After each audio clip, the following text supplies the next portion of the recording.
There will be spoilers ahead. Over the past few months, there's been a lot of commentary and reporting about the production of Star Wars: The Rise of Skywalker from independent content creators, especially on YouTube. Suffice to say, with all of the negativity going around, my expectations were extremely low for this film.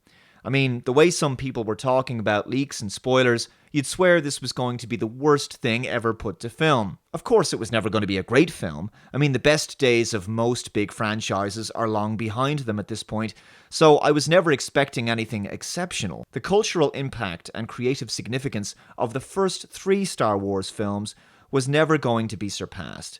The last few films have been nothing but derivative and safe, and so I expected nothing less from Rise of Skywalker. I personally didn't find the film to be awful or even that bad.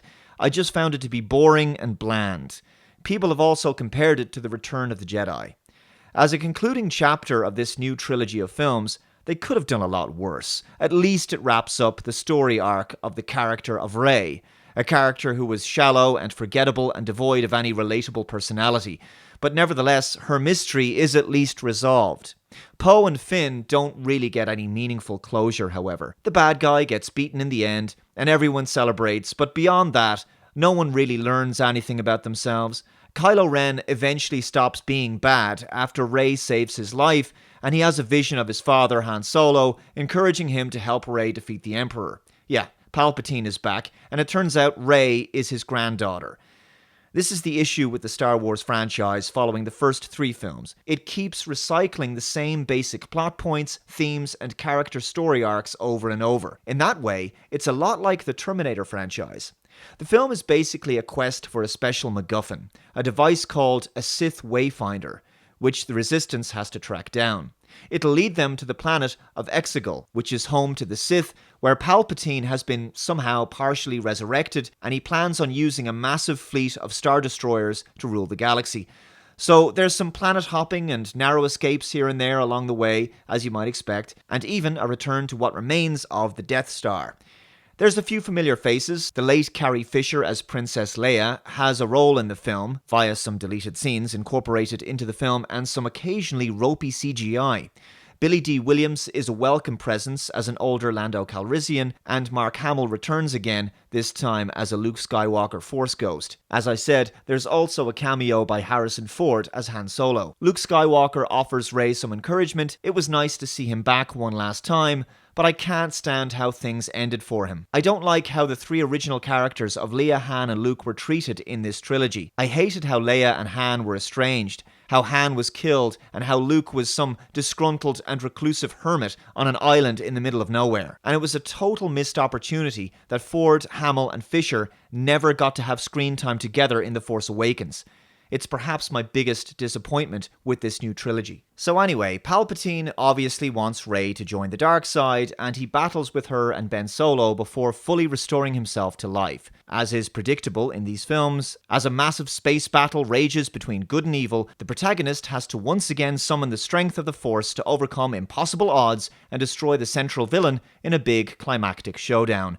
The film is heavy on action but low on originality, and also, there's not much in the line of humour. I'm not going to go into the whole plot here, as I don't really think there's much to talk about. I found this film to be an endurance. My interest was just about held.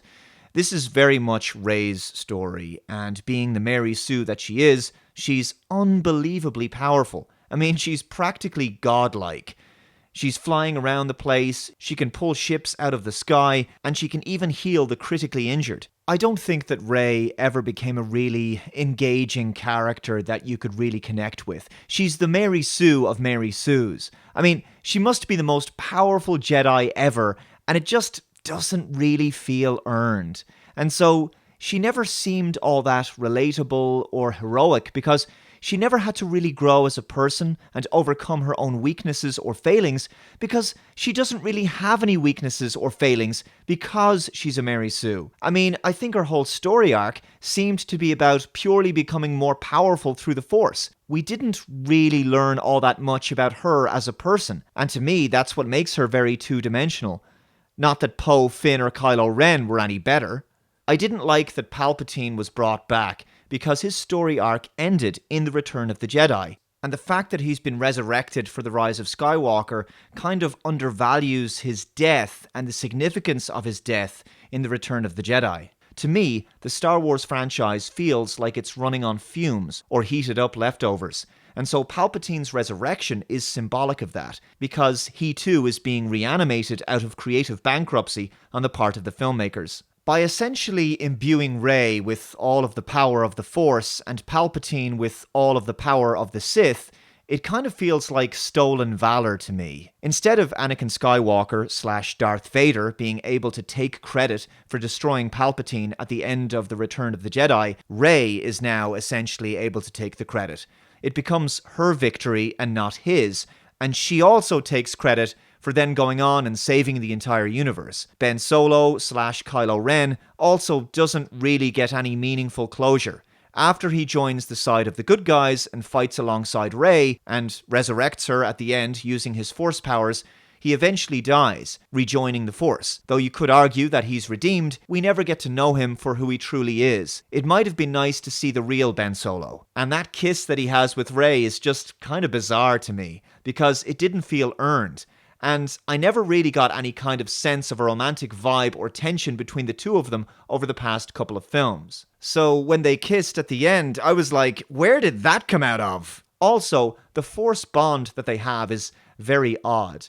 Now, not only can they speak to each other across great distances, they can see each other, but they can't see where the other is located. But there was this totally ridiculous and unbelievable moment where Kylo reached out and grabbed a pair of beads that were around Rey's neck. She's on the planet of Pasaana, somewhere light years away from him. And I can accept that Kylo can reach out to her via the Force and they can speak to each other, but physically grabbing things on her person just seemed way too much of a test of my suspension of disbelief. He's trying to find her location, and in one scene, he's on a planet and she's in his quarters, and a similar thing happens again. They start fighting somehow across great distances. How is this even possible? How can they be fighting each other with lightsabers despite not being in the same place? It's just weird. How am I supposed to understand what's happening? And it's not like this is happening in their imaginations or something, because as they're fighting, real objects from one location are being transferred to the other and vice versa. Just like with Kylo grabbing her beads, there's dirt from where Kylo is standing on the planet being transported to Rey's location on the ship,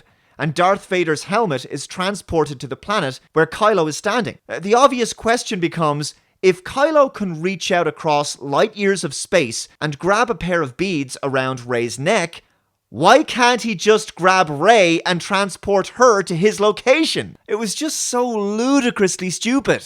I mean, if the Force is now so powerful that it can permit objects from one place in the galaxy to be transferred to another, why do they need spaceships?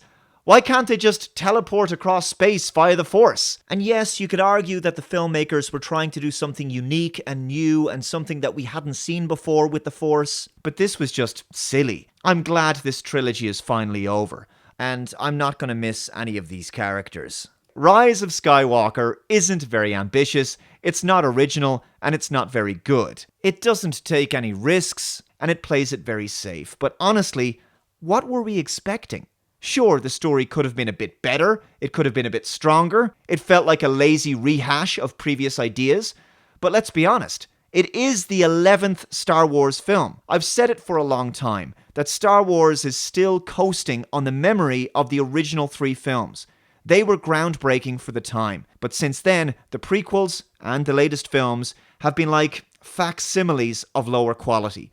The real problem is the creative drought of Hollywood. It keeps going back to the same old wells over and over, looking to appeal to audience nostalgia by resurrecting old franchises that should have ended years ago. It may not be popular for me to say this to many Star Wars fans out there, but I personally feel that the story of Star Wars is long over. Just like with Star Trek and Terminator, it's time for new stories, new franchises, entirely new characters and universes to be created. Let's move forward instead of retreading old cinematic ground. Star Wars is quite formulaic. Fans expect to see certain motifs, themes, visuals, musical cues, etc.